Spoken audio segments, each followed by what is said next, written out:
my way up to Dad's at Lightning Ridge. GPS said 7.5 hour drive from home. I didn't leave till just after 10:30, which means I'm going to get up there around 6 p.m.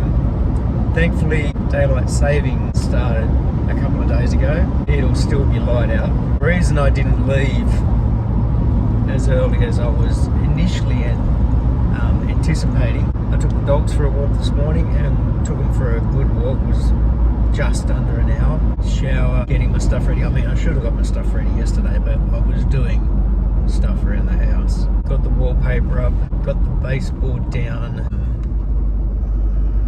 Oh, I wanted to film this little dog leg. I forgot about it. A little spot where the road does a 90-degree turn to a dog leg to go across the railway line and then goes back up to 100. It's the first time I've ever seen train cars on the railway line right there. They're not moving, they're just parked there, but they're coal carriages. You can probably see them blurring past in the background. Not a lot of them, no engines or anything. Yeah, so I'm in between Cullenbullen and Capity. I got sidetracked. Got that peel and stick wallpaper up. Not as easy as it looks, especially with the pattern we had. I don't know how normal wallpapering works, but at least with that peel and stick, you can take it off easy enough, especially if the wall behind it is semi-glossed. I noticed that when I needed to pull it up a little bit, right at the bottom where all I'd done was prime the wall where I did that patch, it was bringing some of the paint with it. Got my wife's vanity into place after getting the baseboard down yesterday. Also assembled a small shelf that she bought that fits between the vanity and the back door, the balcony door. One of the big things that slowed me down this morning, apart from me getting my stuff together to take, because I'm only going up for a couple of days, I couldn't find my overnight bag. I was searching everywhere for it.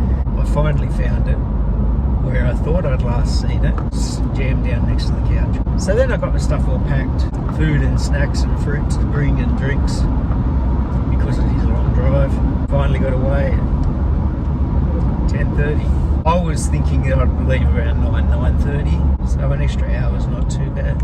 Just heading up on my own. My wife's back. It's just painful for her on this road. I'm heading out through Mudgee. As you may have been able to tell already, the road's pretty bumpy along this section. They are trying to make improvements to it. There was one improvement I saw between Katoomba and Lithgow, where they've built this big bypass past this tiny little town area. There was only like a couple of buildings. I'm kind of wondering what's going to happen to those few buildings, because two of those buildings were touristy businesses. I dare say relied on a lot of just passing traffic. Now, this bypass, nice big 4-lane bypass, I wonder if that'll ever happen to Capity here. There's a nice, well, I've never been there, but there's this old sandstone pub just back there. There seems to be a very popular spot with motorbikes. You often see motorcyclists stopping there for a counter lunch or something like that.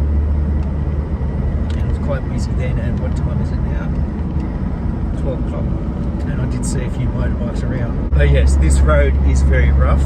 It would probably be a bit better in my wife's car, the Jeep, being that it's independent suspension all round. This has a leaf sprung, rigid rear end, rigid axle. It's a little bouncy. Even if her car was better along here, and it is, because we've driven this way, once you get past Dubbo and head from Dubbo to Lightning Ridge, the road up there is atrocious. One lane both ways, not much of a verge on either side, and because it does have a lot of trucks go along it. The edges just get destroyed. The road, in a perpetual patching process, it really throws you around. The Suzuki, even though it was coil sprung all round, had a solid rear axle, and it would be skittish on the bumps on that road. This vehicle's skittish on the bumps on this road, especially on corners, even more so than the Suzuki because of the leaf springs. The reason for my trip is tomorrow is Dad's birthday. By the end of the month, they are going to be moving down to Victoria, a lot further away. It's not like I could just jump in the car and in an 8-hour drive see him, which I've done often enough. I'm on holidays, it's his birthday, they're packing up to move, and he did say that like his place at Lightning Ridge is a camp, and a camp is basically something to live in on top of an opal mine basically.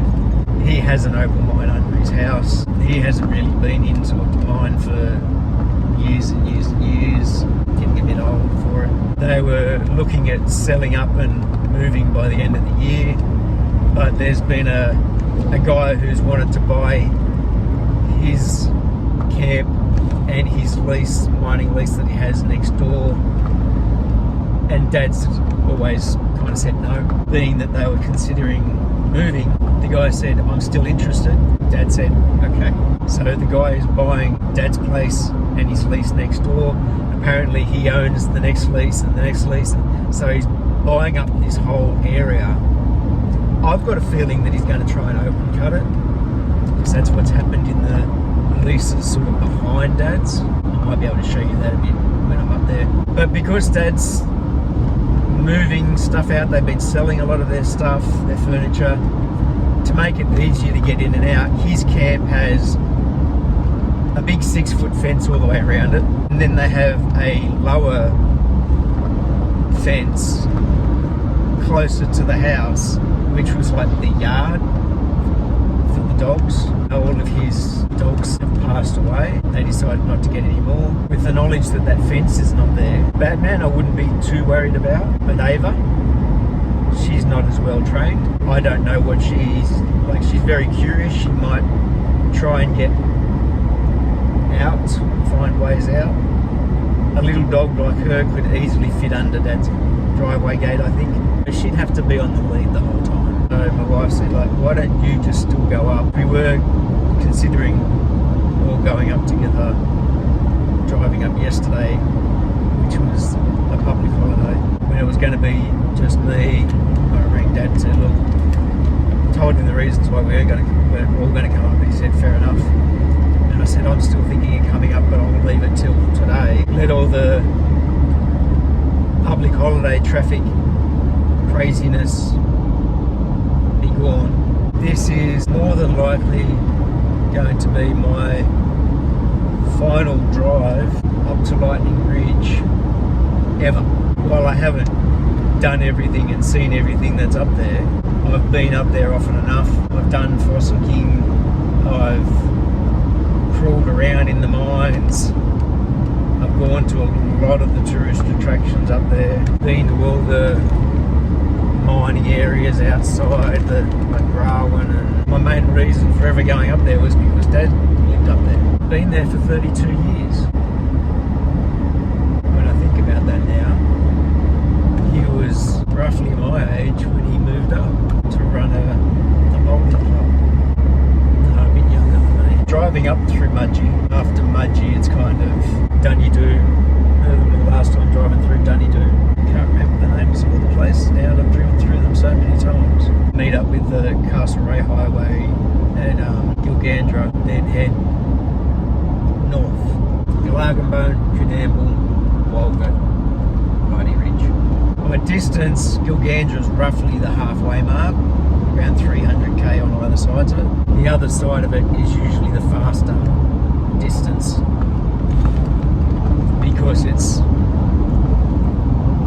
speed limit's 110 once you get to the other side of Gilgandra, and it's just one long stretch in between between each town. So roughly an hour between each town. Whereas this side, it's lots of winding, but a lot more towns, a lot more spaces where the speed limit goes 50, 60, 80, 70, 100. There's nothing above 100. Like it's 100 where I am now. If you get behind a truck, you can get stuck and get slow. There's less opportunity to pass, and I might drive back via Dubbo and Bathurst.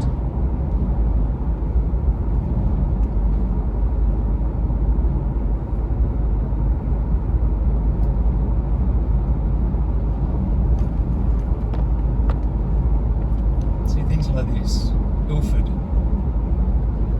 small town. You only see part of it on this road, but I know that it sort of spreads out to the sides. But the speed limit drops for going through here.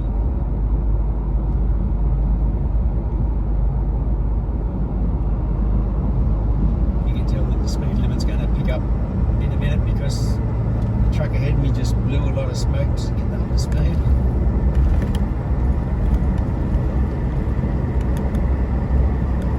Up to 100,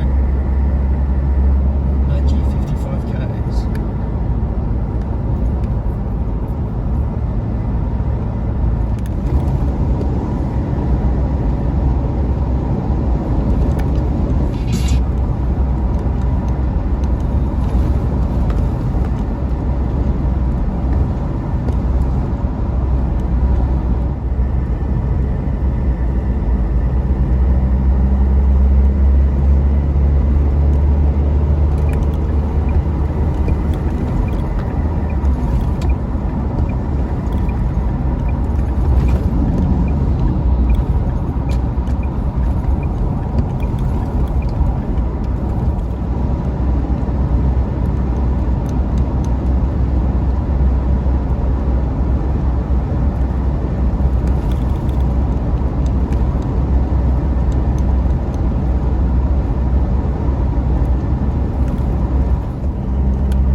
drive yesterday about 6, after 6, so 7.5 hour drive, which wasn't too bad.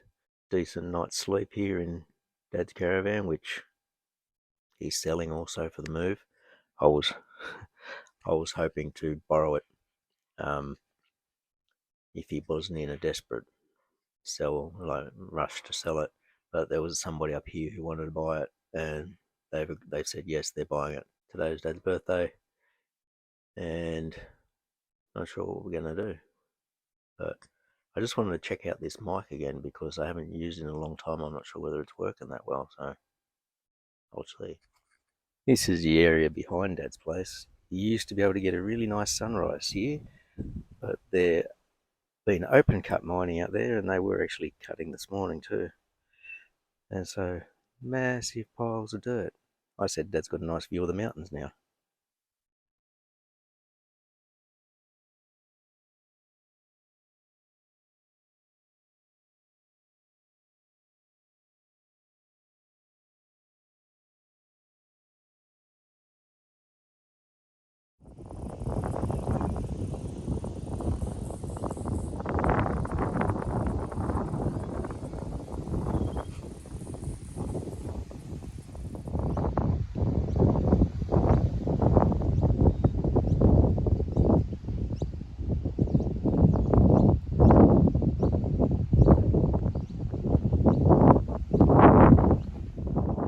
So this is meant to be the new big cultural centre, the Opal Centre.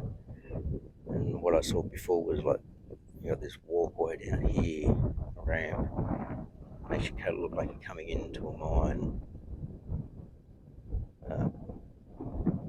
Not finished yet.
So I figured since this could possibly be my last trip up here ever, I wanted to come out to the first shafts lookout.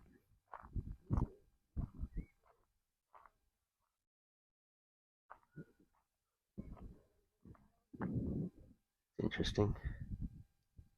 Might take a photo of it. It was really funny. Like Dad was saying, he's been up here for 32 years, my stepmom's been up here for 40 something years, and they had never come to this lookout.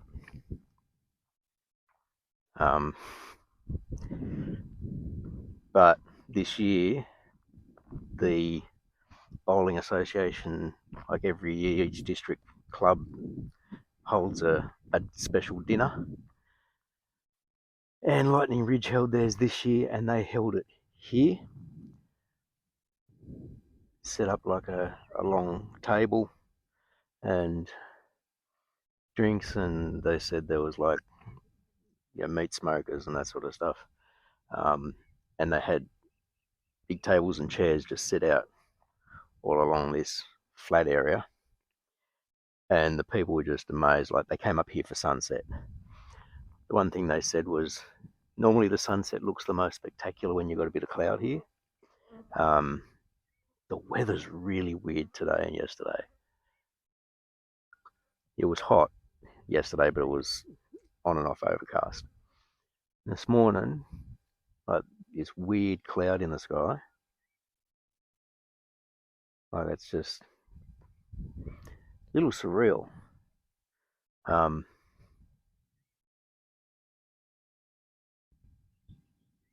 You're probably not hearing the noises around me now because I've got the mic on,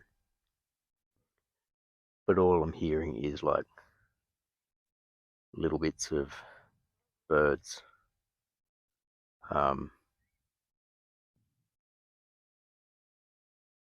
Traffic on the Castlereagh Highway down there. Now, one thing that wasn't here last time I came, I think I've been up to the lookout half a dozen times, and so at least. So I just wanted to come up here one last time. But I don't think I'd ever looked at the hut that's over there. So apparently it's a hut made out of cans. So I'll have a quick look at that before we go. But there's this circle feature that's been made. And from the look of it, it looks like it's kind of a maze to find the trail into the centre. I'm not going to do it, but I'll show you. This circle made out of the clay rocks and everything that gets dug up here.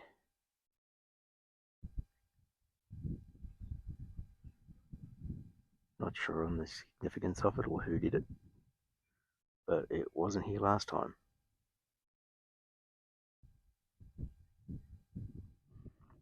Just a big flat area. So yeah, they had all the tables set out here. All the people up here having dinner at sunset, because the sun sets that way. You wouldn't know which way the sun was today. This is this tin house.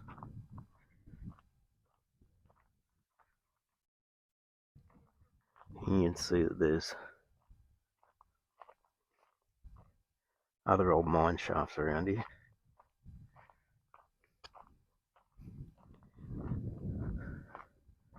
So this one was a drilled one, so it's round. That other one, the hand dug ones, are usually the rectangular ones. I like this one.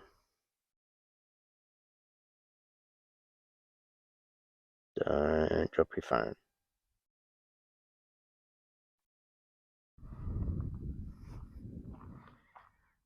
I'd never come over to this building.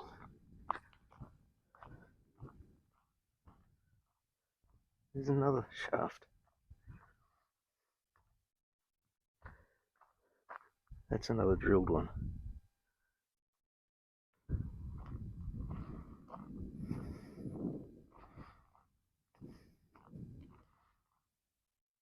Ah, look at this. Made out of mud and tin cans. Like clay. This is just clay.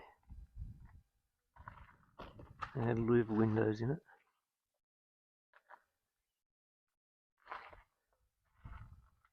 That window looks like it's concrete.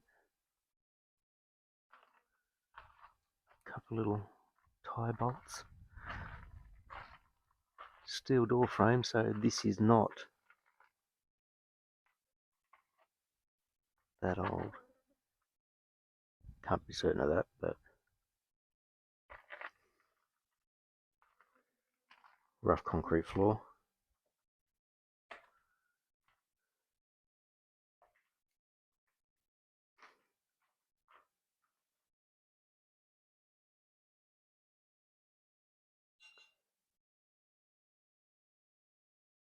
Yeah, so some steel framing to hold up the roof. Sort of like trusses. A fireplace here. Louver opened window.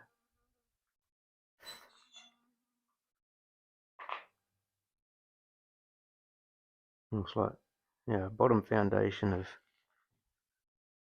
concrete and rocks.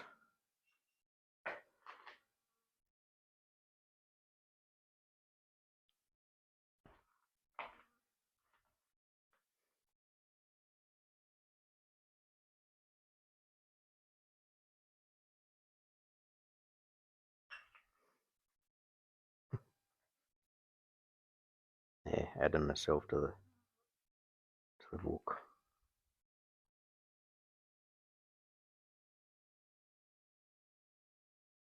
All the other pages are in there.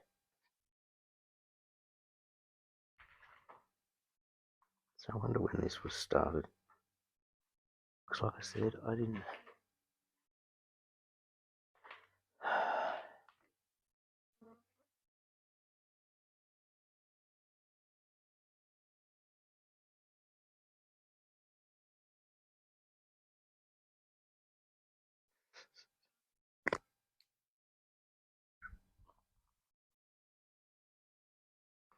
Sad that people would vandalise it. But there's a portion of society that does that, isn't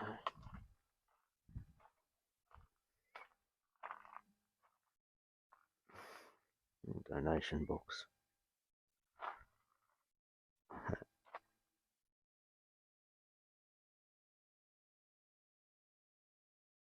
The cool artwork that you find up here just from people making stuff from what they have and find.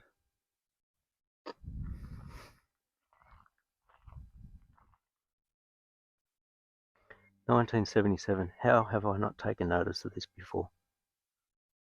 I've just focused on the lookout. And I probably figured this was someone's camp and didn't want to come near it.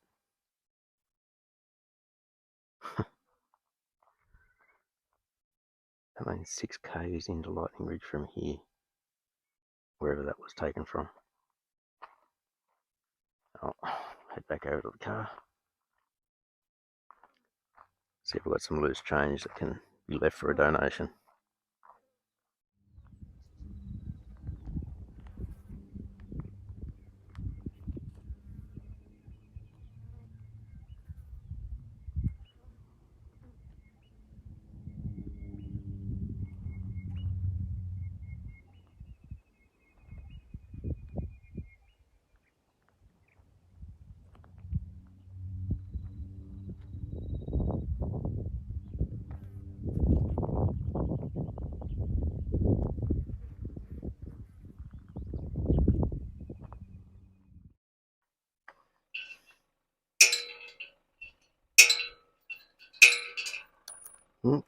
Got one.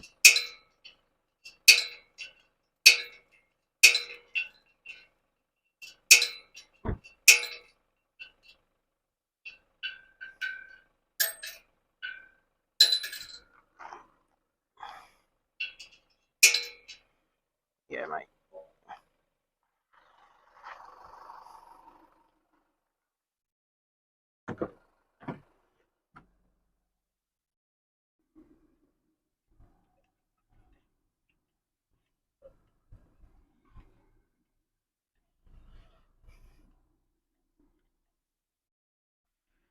Better make sure I get back on the right road to get out of here because I don't know my way around.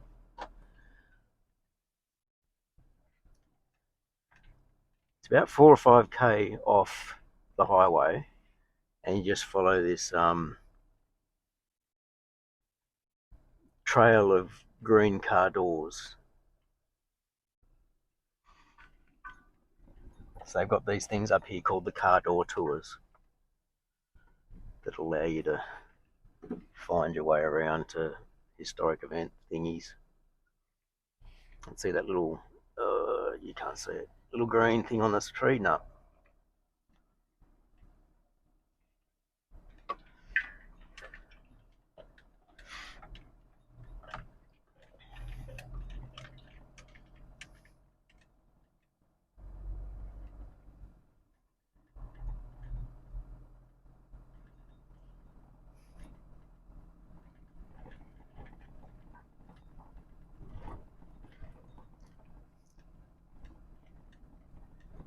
I see this dead tree just off to the left, and you see a car door leaning up against it that's a little bit green. The whole thing is painted green on the front with arrows and numbers, and you basically, I think the visitor centre has the maps, and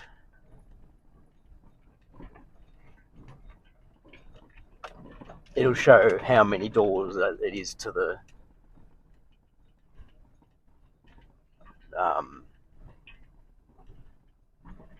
site, whatever.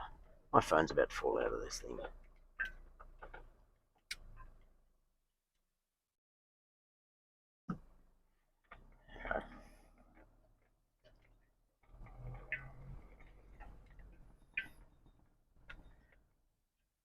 And you might just catch a glimpse of some camps off in the periphery.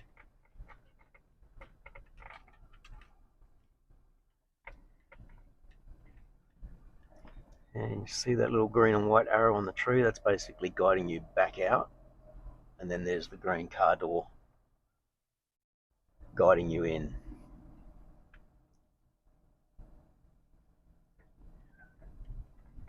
There's a little green arrow on the right, and green and white arrow.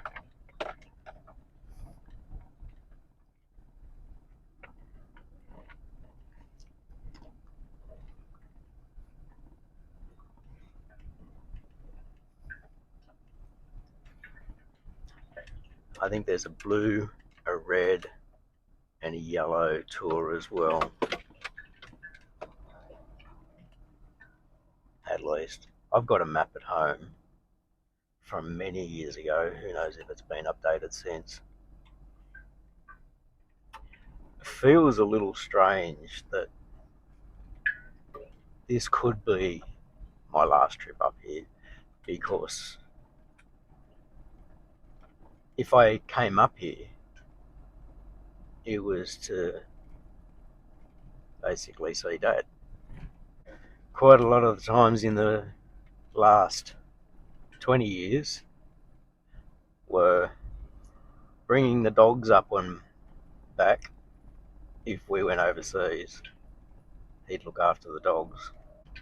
Before that, coming up and bringing a friend or a cousin or another family member up for them to experience it up here as well. And we do the tourist thing sometimes. Other times we just come up and stay, have a bit of a look around. Early on, when I would come up, we would drive out to Gaduga, out to the Grawin mine fields. I remember when that used to be a dirt road all the way, and now apparently it's paved. I think the last time I drove out there it was paved or blacktop. Go up to Hebel, which is just across the border. Very famous pub up there. Very small town. I remember Dad taking me around to just about everything the very first time I came up. Have a look at all the stuff that's up here. If you ever do come up here, I guess the bowling club is the hub of town. In the time, the 30 odd years that I've been coming up here, the town has gotten this giant swimming pool complex that's actually got a wave pool in it. I've been in there once over 20 years ago, so that's how long that's been here. The artesian bore baths, the hot bores, they're fantastic, but I haven't been in them for the last few visits. I've just come up to see Dad visit.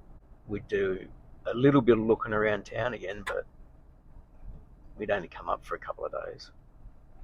Like this, drive up, spend the day, drive back. Or we'd drive up, spend a couple of days, drive back. But by the end of this month, Dad will be gone, like moved on. They'll be heading down to Victoria. Dad is on the board for the bowling club, and he's played bowls, he's umpired bowls, he's been the director, he's been the treasurer, which is now the treasurer. But he said they had a meeting last night, said farewell. They're going to do a farewell dinner, all the directors and their partners, a little later, just before they leave. They've been a part of the fabric of this town, of this area, for decades. So it really is like it feels weird for me, but I can't imagine what it feels like for Dad when you're moving on. Anyway, where am I at? Yeah, roughly 4k from the highway. Time for the 7.5 hour drive on the long, bumpy road. Going by my fuel estimates, I filled up just then, and it was just over 63 litres, which averaged at a little over 11 kilometres per litre that I was getting. So if you just take your time and cruise, and you've got a car like this, it's not too bad.